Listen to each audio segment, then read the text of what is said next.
ಗೌರಿ ಅಡುಗೆ ಮನೆಗೆ ಸ್ವಾಗತ. ಮೊದಲಿಗೆ 3 ಚಮಚೆಯಷ್ಟು ಎಣ್ಣೆಯನ್ನು ಹಾಕೋಣ.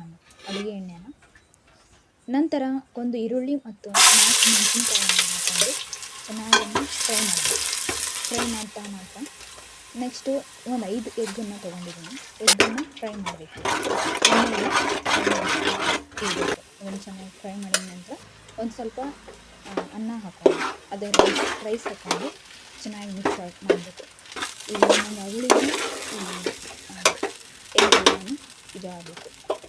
ನೆಕ್ಸ್ಟ್ ಫ್ರೈ ಆಗಿದ್ದಾಗ ನೆಕ್ಸ್ಟು ಎಲ್ಲ ತರಹದ ಮಸಾಲೆಯನ್ನು ಹಾಕೋಣ.